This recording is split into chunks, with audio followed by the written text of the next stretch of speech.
point du penalty impressionnant ce petit festival, sont suivi d'un crochet magistral.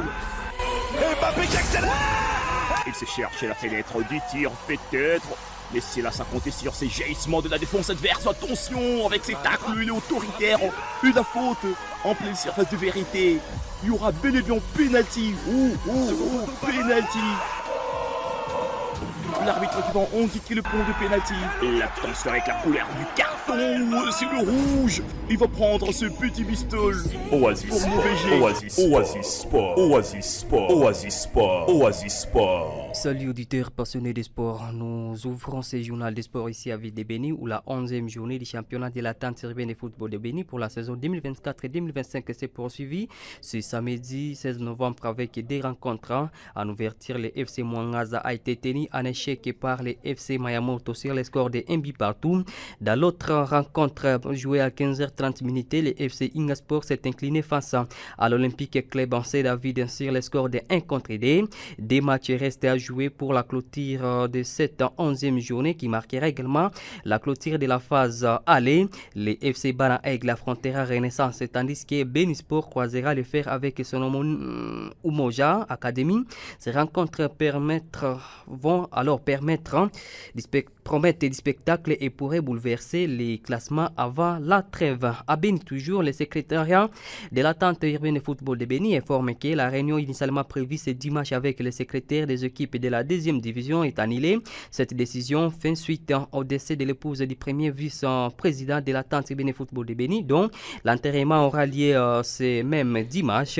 Face à cette situation, l'EFB exprime sa profonde sympathie à l'égard de la famille endeuillée et évite donc la communauté sportive à l'air manifester soutien et solidarité en ce moment difficile. La réunion est reportée au mercredi de la semaine prochaine. Les secrétaires concernés sont priés de prendre les dispositions nécessaires pour être présents à cette nouvelle date. À Boutembo, c'est samedi 16 novembre, le FC Kitenge a pris les décis sur le FC Robistan s'imposa par 2 buts contre 1 lors du premier match en revanche.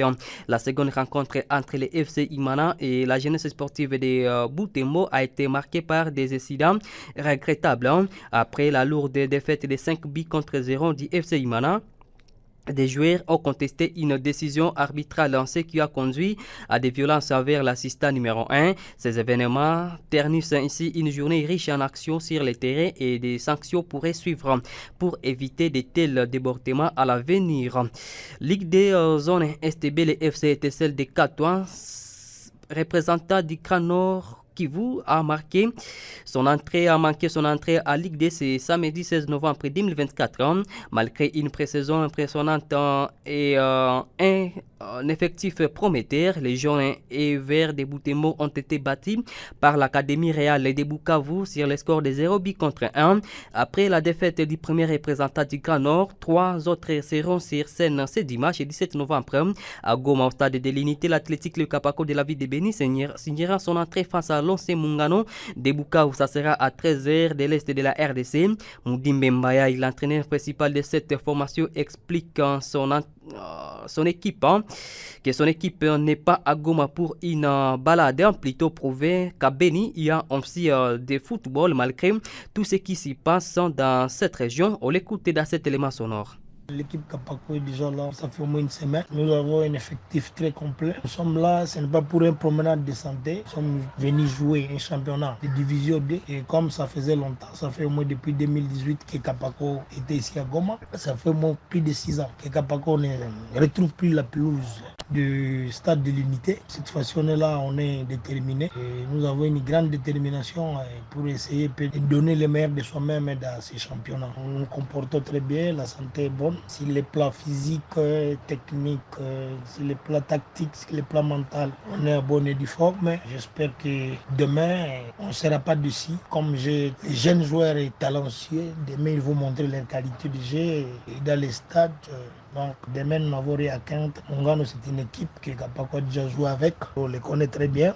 Sauf que ça fait beaucoup d'années qu'on joue plus avec cette équipe. Et peut-être aussi, ils ont quand même essayé de renforcer parce que ça faisait au moins 6 ans, 7 ans. Depuis qu'on avait joué avec cette équipe, je sais très bien qu'il y a de nouvelles générations. Et même dans Kapako aussi, il y a aussi de nouvelles générations. Demain, nous allons montrer notre football et nous allons montrer comme quoi à Béni, il n'y a pas seulement la guerre, il y a aussi le foot.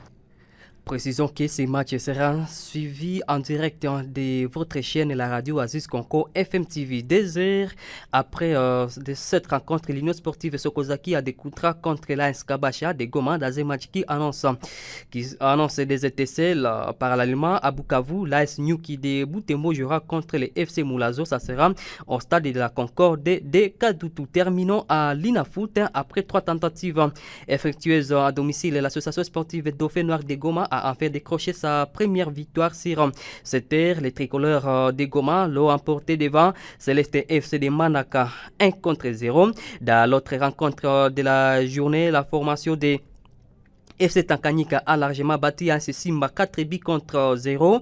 Les programmes prévoient ce dimanche Lupopo contre Lubumbashi Sport à 15h et AS Malolé contre Groupe Bazano, ça sera à 15h. Nous sommes pratiquement au terme de ce journal des sports. Barakamba Kwa Blessing qui vous a servi. Merci à vous de l'avoir suivi. Merci d'avoir écouté ce journal. Vous pouvez le réécouter en visitant notre site internet www.radiooasis.cd. Jeune, ton avenir est plein d'espoir. Mais une seconde de plaisir sexuel peut le gâcher à jamais. Sois sage.